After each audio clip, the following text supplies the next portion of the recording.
Dito na naman tayo sa another episode ng ating vlogs, Badong Aratilis po. Pag-uusapan natin ngayon, ito po, no, taas ng singil. Halo-halong taas ng singil at saka pagtaas po ng presyo ng bilihin. Nakaamba po yan na ngayon pong January 2024. Pero very busy po ang ating gobyerno sa tiyatya, no? Very busy po sa pagre-report ng kung ano-ano at kung ano-ano pang ibang pinagkakaabalahan, no? Imbis na tugunan itong mga pangunahing suliranin natin ay inuuna po ang pamumulitika. Yan po mga pag-uusapan natin, pero bago yan, kung bago ka pa lang dito sa ating channel, mag-subscribe ka na. Dahil ito lang ang tayong channel na may kinikilingan, may pinapanigan.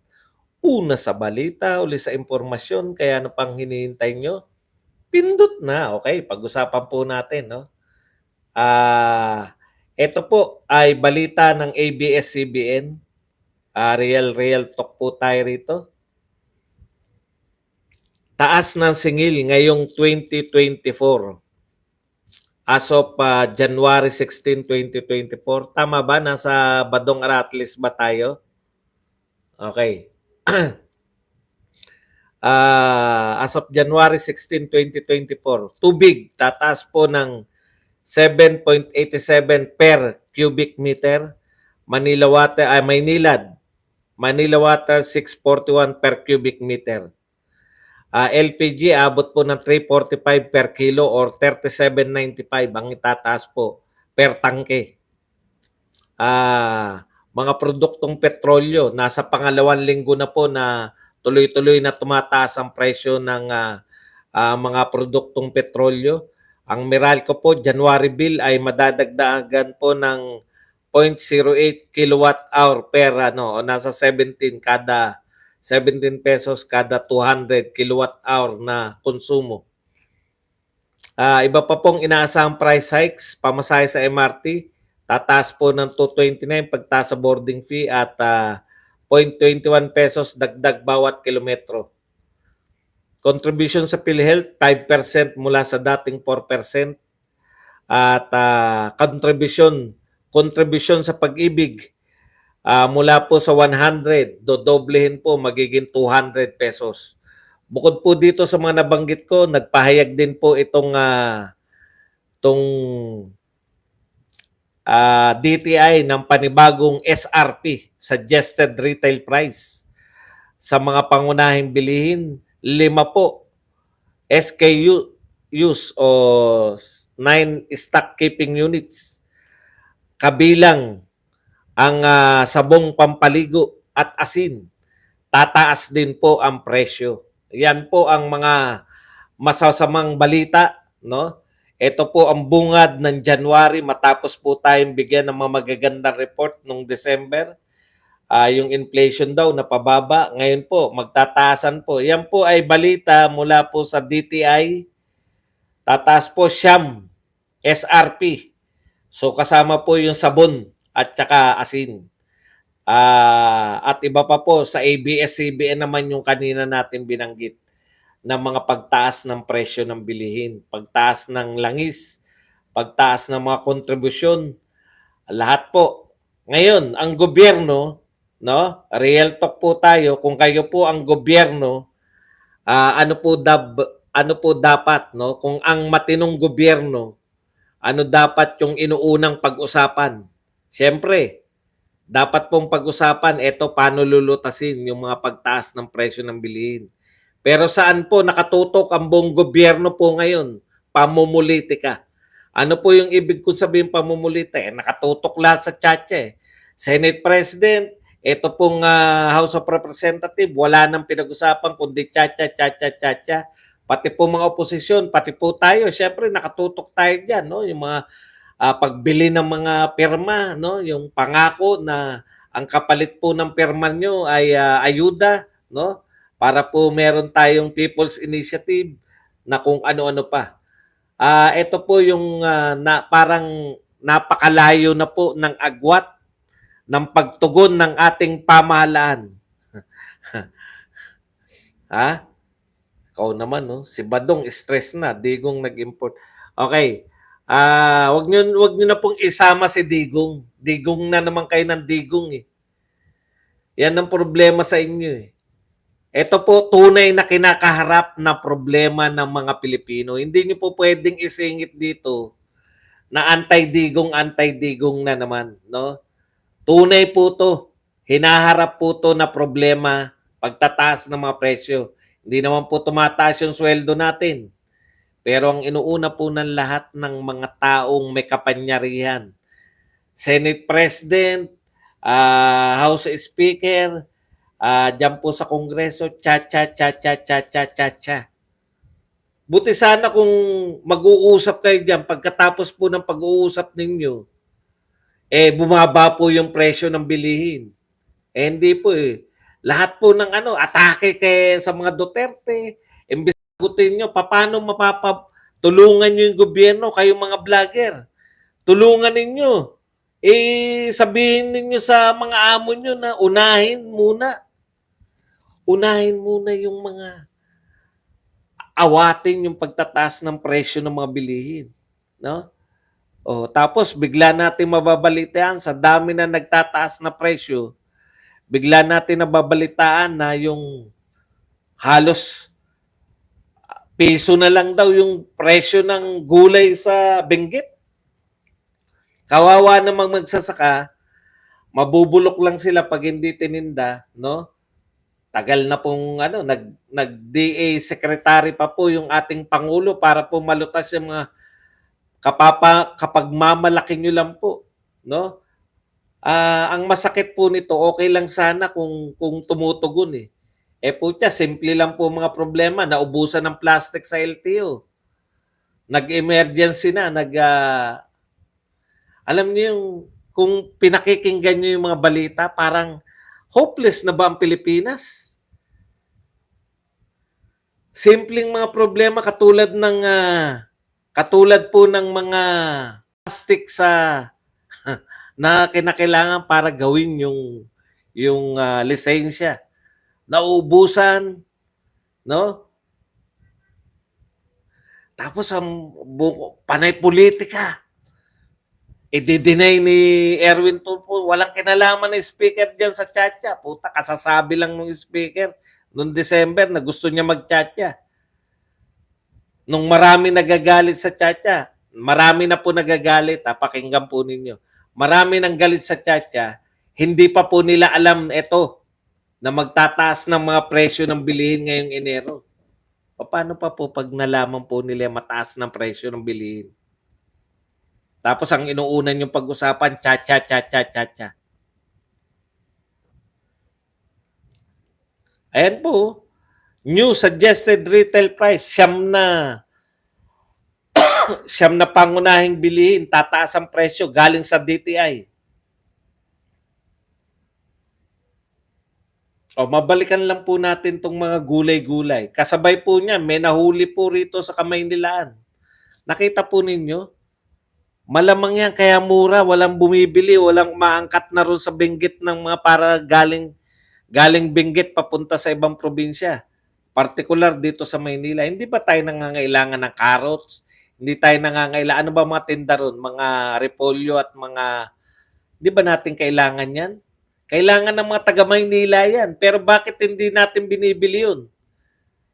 Nahuli po ngayon kagabi. Nahuli yung imbakan ng mga hindi natin alam kung smuggled o imported na gulay. Ang masakit pa po yung paraan ng pagtugon natin.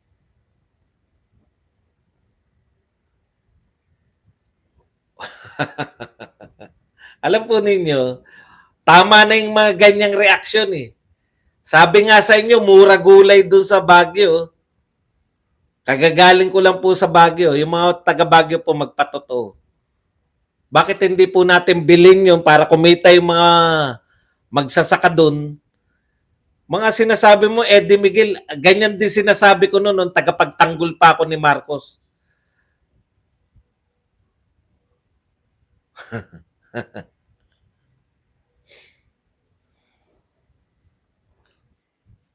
Totoo po yun. Mataas po talaga lahat ng presyo ng bilihin.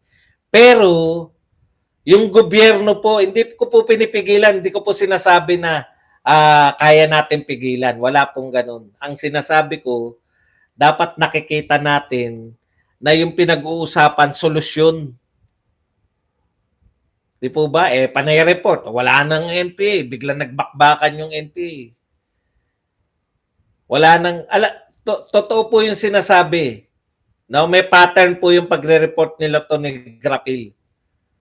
Panay nililito nyo yung tao eh. Tuwan-tuwa yung mga BBM supporters.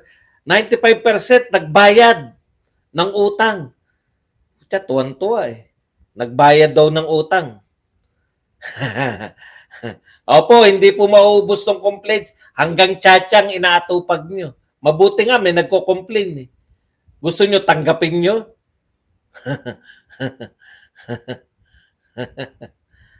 Tama po yun, magko-complain po kami. Kasi yan po ang trabaho namin, mag-complain.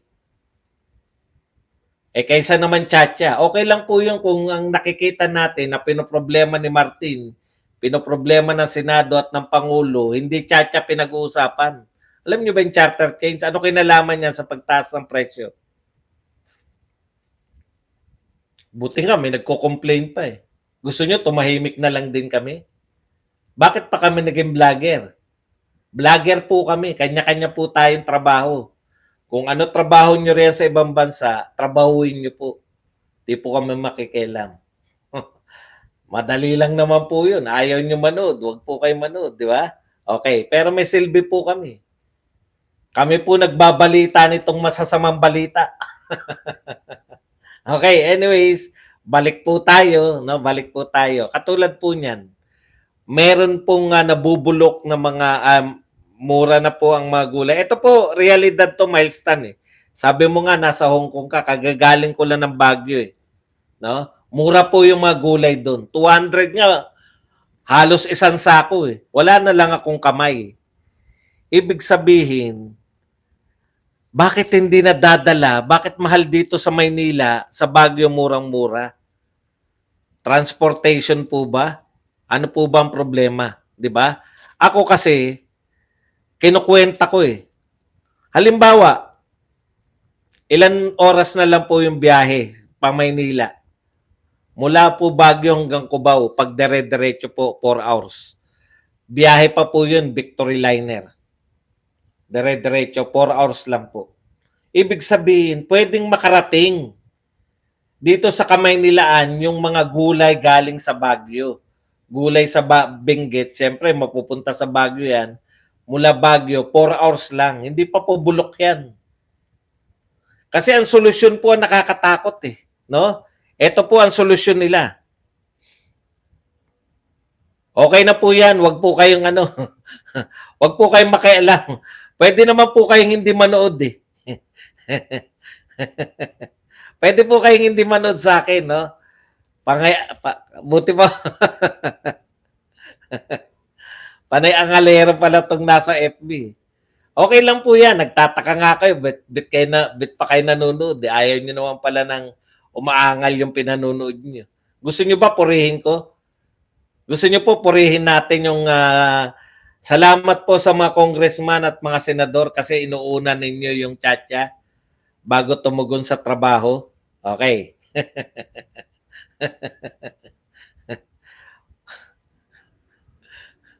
Ito po ang problema, 'di ba? Meron tayong DA secretary. Ito po ang mga solusyon niya, no? Sabi po ng ating DA secretary, Department of Agriculture, kailangan ng sapat ng pondo para sa pagpapagawa ng pasilidad na makakatulong na maiwasang masayang ang ani na magsaka. Nakikita nasasayang yung ani nila eh. Kaya binebenta ng mura, piso, 2 per kilo. Kasi mabubulok eh. Kaysa mabulok, may benta na. Di ba? Kahit murang-mura. Okay. Opo, mahiya po kayo sa bansa natin.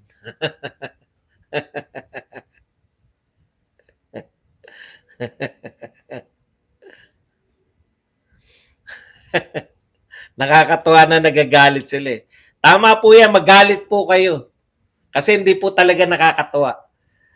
Ang solusyon po nito ni DA Secretary, kinakailangan niya po ng 93 billion na pondo para magpatayo ng post-harvest facility.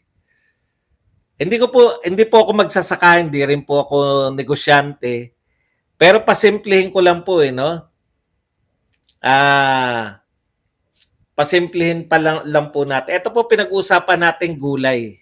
Hindi po dapat mahal ang presyo ng gulay sa Maynila kasi 4 hours lang po yung biyahe sa Baguio. Sabi nitong Agriculture Secretary, dapat daw bigyan siya ng pondo na 93 billion para makapagpatayo ng post-harvest facility. Para saan po yun? No, gulay po pinag-usapan natin, hindi po yung sibuyas po, yan pang matagalan yan di ba? Yan pwede yan, okay ako riyan. Hindi ko rin alam makalakaran Pero ito lang po ang nakikita ko na posible. Mura yung gulay sa Baguio. Bakit hindi po natin ibiyahe kaysa 93 billion? Magkano po ba isang truck? Magkano po ba truck na pangbiyahe ng gulay? Di po ba may mga kadiwa po tayo? Ilan po yung kadiwa natin sa buong Metro Manila? Buhay pa po ba? Pasensya na, nagtatanong lang po. Buhay pa po ba yung mga kadiwa natin? Kasi ang kinakailangan post-harvest ka dun Tambakan lang po yun Ang kinakailangan po yung ani po ng Baguio. Ito, simple lang po Hindi na po siguro kinakailangan nung ang daming gastos pa. Yung ani po sa Baguio, madala po sa Maynila.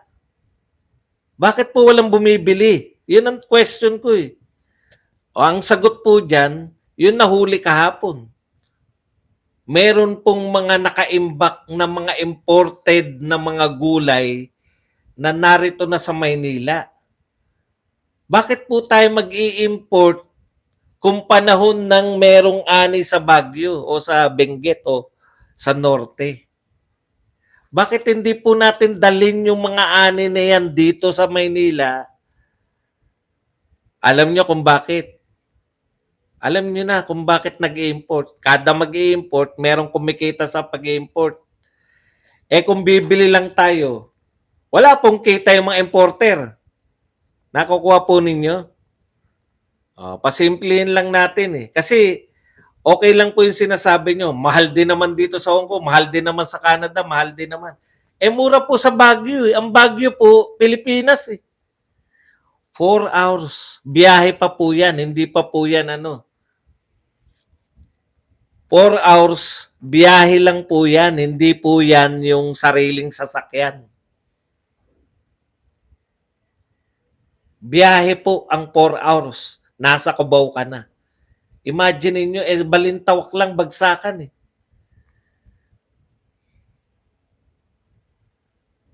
Yun po yung problema. Hindi po yung post facility na 93 billion. Humihingi ng pondo na 93 billion. Saan po ako nakatingin dito po? Kasi kayo po sabi ng YouTube, saan daw ako nakatingin? Ay, sa FB. Pasensya na po kayo, meron pong camera ako rito sa YouTube. 2 po camera natin.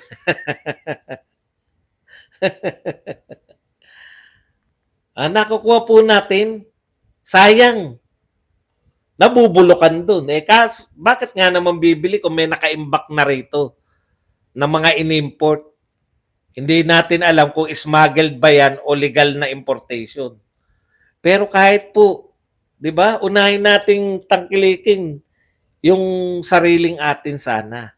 Yung sistemang ganun yung gusto kong marinig na solusyon, hindi po tsa-tsa. Food security, ang dami pong pwedeng taniman sa atin. Tatama rin na nga naman yung mga magsasaka magtanim. Bakit ka magtatanim? Bakit ka magtatanim kung palugi? Mas malaki pa puhunan mo. Ang masakit pa po niyan, ang tanong, meron po ba kayong ibibigay na ayuda sa mga magsasaka na naapektuhan na nabubulukan ng ilang beses na tayo nakakita na na dito po, taga rito po ako sa Taguig ngayon. Ilang beses na ako ang mahal po ng kamatis Pero Ilang beses po tayo nakakakita na yung mga kamatis kaysa dalhin pa sa Maynila, tinatambak na lang dahil mura lang ang bili.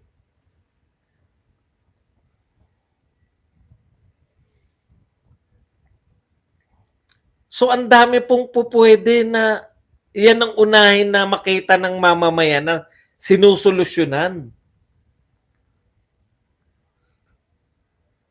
Alang trader pumunta, tambak sa palengke, oversupply, gawa ng import. Correct. Bakit ka pa pupunta ron sa, bakit ka pa pupunta ng Baguio kung konti lang diferensya ng sa Divisoria? O kunwari kami taga Bulacan, nagtitinda ka sa may talipapa ka dyan sa Bulacan. Saan ka bibili? Dediretso ka pa sa Baguio? Yun na nga. O kaya, gamitin natin uli yung mga, nawala na po ba yung makadiwa? Hindi ko po alam ha. Wala pong kadiwa rito eh. Pangmunyaman to. Pangmunyaman to lugar na to. Walang kadiwa.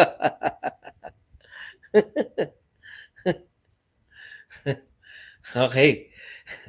Tapos ang maririnig mo, cha-cha-cha-cha-cha-cha. Yun po ang nakakainis. Anong buting yan? Dapat meron din tayong naririnig yung ngayon, yung mararamdaman natin ngayon. Oy, na-miss ako ni Sherry. I miss you too. Oh, ito pa isa. Akala ko ba farm to market? Pinagmamalaki niyo farm bill niyo eh. Di ba ang solusyon, farm to market? Di ba ganun po yun? Farm to market. Farm na malapit sa papunta ng Baguio. Yun lang po. Makarating ka lang po ng Baguio, yung mga gulay nila, pag nakarating ng Baguio, dapat wala ng problema. Dapat marami nang bumibili sa Baguio. Ang hindi lang po natin, yung farm, yung mula po farm, alangan namang, pero kung nasa Baguio na yung mga gulay, bakit ang mura-mura na sa Baguio walang bumibili?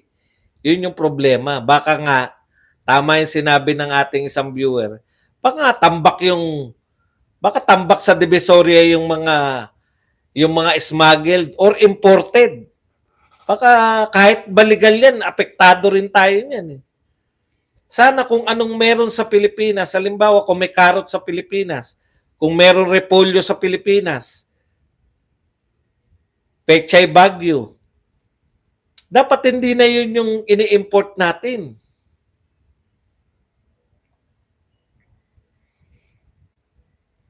Iba na lang. Halimbawa, yung mga wala sa atin, cauliflower. Cauliflower ba? Cauliflower, meron din tayo.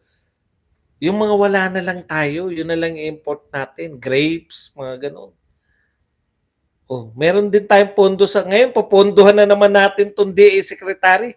93 billion na naman ang hinihingi para post-harvest facility. Ang gandang pakinggan yan, hindi ko po naunawaan yan eh. Yung post-harvest facility na yan, hindi ko po naunawaan. Ang alam ko, pag umani ka, dapat makarating sa market. Ang alam ko, pag umani ka, dapat maibenta mo na, lalo na kung gulay, kasi masisira.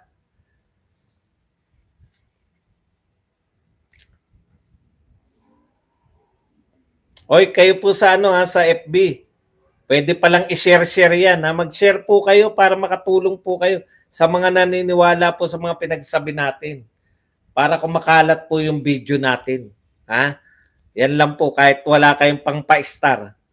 Pwede kayo magpa-star eh. Kung wala kayong pang-pa-star, i-share nyo na lang. Okay, ano pa bang mga pinagsabi rito?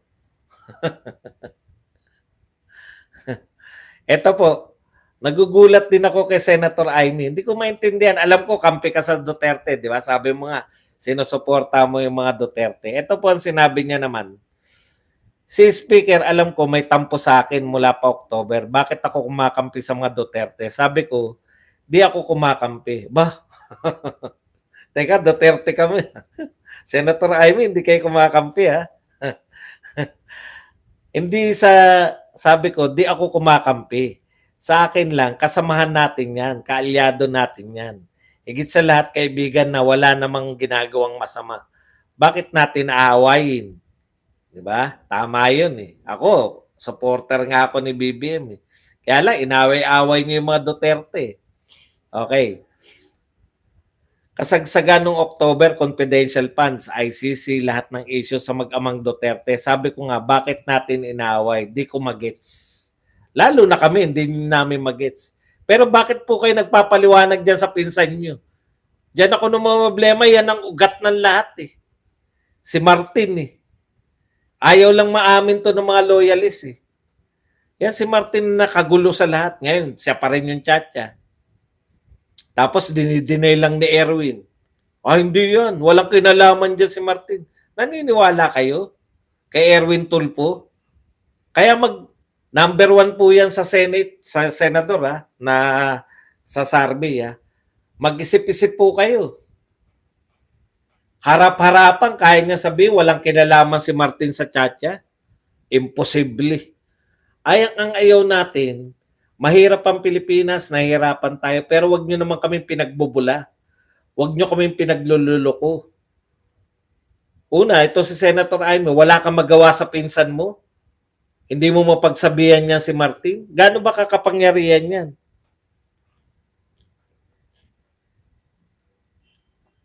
Tapos si Tulfo, Erwin Tulfo, harap-harapan, alam na ng buong Pilipinas. Sinabi ni Martin noong December, magchat-chatcha kami. Sinabi ni Dong, Gonzales, yung bata niya, yung pinalit niya kay Gloria Macapagal. Ang sinabi ni Dong, Chacha, ang gagawin namin Chacha ay People's Initiative.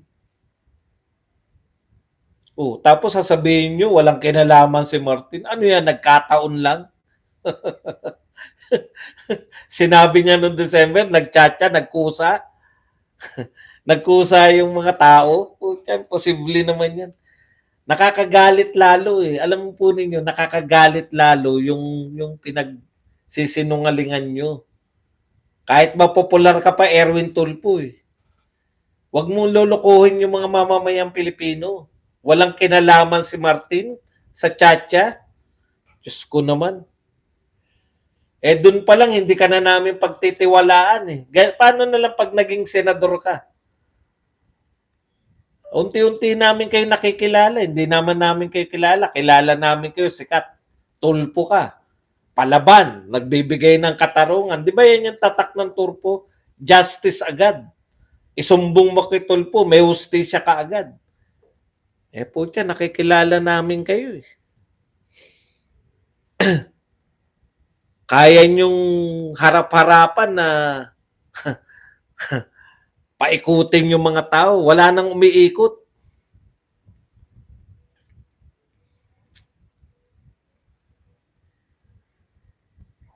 Sige. Si Senator Aimee, mahirap po mamangka sa dalawang ilog.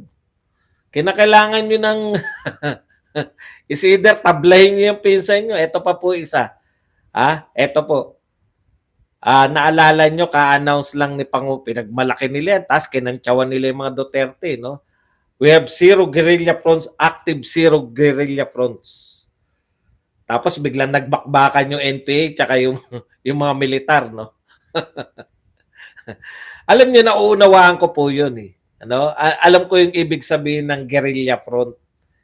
No? Pag sinabing there are zero active guerrilla front, alam ko po ibig sabihin nun na ano talaga, mahina na yung NPA. Pero hindi po ibig sabihin na wala NPA.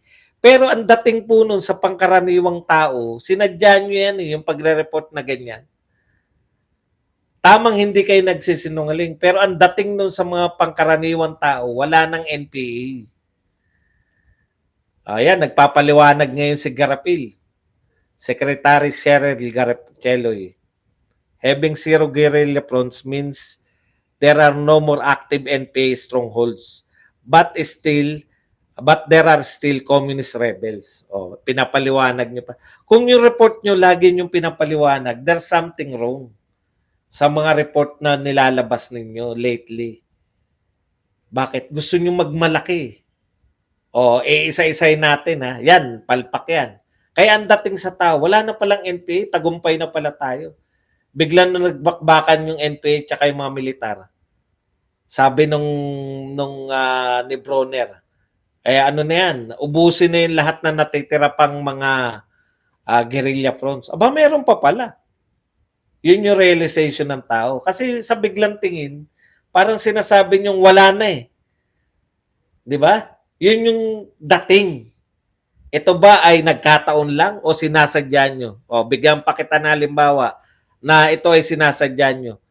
Binayaran na 95% ng utang. Ha? Yung pala ay utang na nakatakdang bayaran. Alam niyo yung amortization? Parang kunwari may hulugan ka. May utang ka 10,000. Hinuhulugan mo na 1,000 a month. Binayaran na 95%, 950 na bayaran mo. Hindi yung buong utang. Pero pag nag-report at nagyabang yung mga vlogger, ayan na. Si Bongbong Marcos nagbabayad ng utang. Lahat naman ng pangulo nagbayad ng utang. 95% na raw binayaran ni Bongbong. Ganun ang dating, 95%. Ang galing naman ng pangulo na to. Lahat ng utang ng Pilipinas nabayaran 1 taon pa lang. Ngayon, nung may kumwestiyon, papaliwanag na naman kayo. Hindi naman yan yung ibig sabihin. Isa pa. Ang taas-taas ng ilan trilyon yung binalita ninyo, di ba? Trilyon ang pumasok na investment. Yung pala pledges lang. Nung may nagbisto na naman na pledges, binago nyo na naman. Alam niyo yun, nakakahalata kami yung mga pine-present ninyo para pabanguhin. Mag-real talk po tayo. No? Huwag po kayo mag-report ng mga para lang pabanguhin, kundi yung mga totoo. Kayo rin ang mga bumabawi, yung trilyon-trilyon, ilang trilyon daw yung pumasok. Yung pala pangako pa lang, pledges pa lang. Kinakailangan pa kayo, kinokorek pa kayo lagi. Kaya po, mag-report man kayo ngayon, kukwestiyonin, totoo na ba to? Ano ba tong report na to? Ito ba ay O hindi nyo binabalita na mas konti pa pala yung pumasok na foreign investment. Sabi nyo, yan ang dulot ng ni Pangulong Marcos, yung pagbabiyahe niya. Tingin ko po meron kayong masamang intensyon sa pagre-report eh. Kasi lahat may correction eh.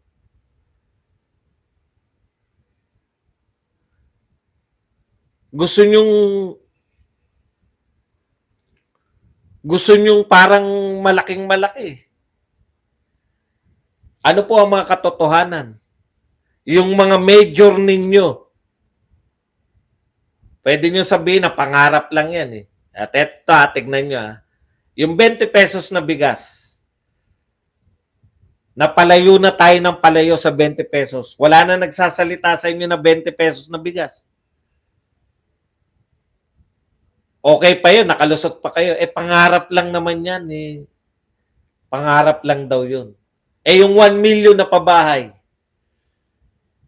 nagyabang kayo kaagad eh. Kaya natin, 1.2 hanggang December 2023. Sinabi nung April. Pagdating ng July, ay 100,000 na lang ang kaya natin sa 2024. 100,000 sa 1 million, napakalayo. 90% yun nawala. Sa target pa lang Target pa lang. Sino hindi manghihina sa inyo? Tapos, sablay-sablay na, putya noon, naalala ko si Duterte, hindi. 3 to 6 months, wala nang droga. Puta, bakit may droga pa rin? Ika-4 na buwan, kinu-question na, bakit may droga pa rin? Ito isa't kalahating taon na eh. Sa kalahating taon na, 600 pa lang yun na bindisyonan na bahay. Tapos, ang masakit pa nito, paulit-ulit. Bakit ba biyahe ng biyahe ang Pangulo? Nag-imbita tayo ng foreign investors. Ayan, may mga pangako na, may pledges. Okay lang, di ba? Okay yan. May pledges. Tuwan-tuwa pa ako, pinagtatanggol ko yan. Pledges yan, okay yan. Masasakatuparan yan. Tapos, eto, Maharlikapan. Pinagtanggol ko din yan eh. Para pumasok yung mga foreign investors. Okay yan, Maharlikapan, sabi ko. Pinagtanggol ko rin yan nun eh. Puta, nanawa na ako sa katatanggol eh. Ang hirap po ipagtanggol. Paano mo ipagtatanggol yan? Ngayon, Chacha, para na naman foreign investment. Ibig sabihin, pumalpak yung kaya bumabiyahe para sa foreign investment. Ayaw talagang pumasok. Magmaharlikapan tayo para sa foreign investment. Pumasok sila, meron silang paglalagakan. Oo nga naman, tama, oo nga. Sige, maharlika tayo. Napasa naman yung maharlika. Wala pa rin. Ngayon, Chacha naman, para pumasok pa rin ng foreign investment. Baka naman hindi tayo pinapasukan ng foreign investment dahil ang OOA natin eh. Tayo nagpo-project, masama ang relasyon namin ng China. Tignan niyo pinoproject niyo sa ibang bansa. Masama ang relasyon natin sa China. Sinong loko-lokong investor? Puta, kapitbahay ng Pilipinas ang China. Oo. Magkaaway sila ng China? Hindi naman magkaaway. Actually, kaibigan namin. Yan yung projection nyo. Kaaway nyo China eh. Pinoproject natin na kaaway natin yung China. Tapos gusto nyo pumasok yung mga may pera kami. Kaaway nyo ba China? Pasok kami diyan para yung pera namin hindi kami sigurado. Sa totoo lang, 'di ba? Tayo nagpo-project na samantalang dito payapa naman tayo. Hindi tayo apektado nung sa totoo lang wala naman tayo apekto diyan. Pwede po talaga sana, maganda talaga sana magnegosyo dito mga taga-ibang bansa eh. Pinoproject po natin eh. Pinoproject natin na masama ang kalagayan natin with China. Inaapi tayo. Inaapi pala ng China yan. Mamaya, pag nagtayo ako ng negosyo dyan, inapi ng China yan. Yari yung negosyo ko. Ayoko. Kahit baguhin nyo yung saligang batas, kung pinoproject nyo na kaaway natin ng China, walang papasok.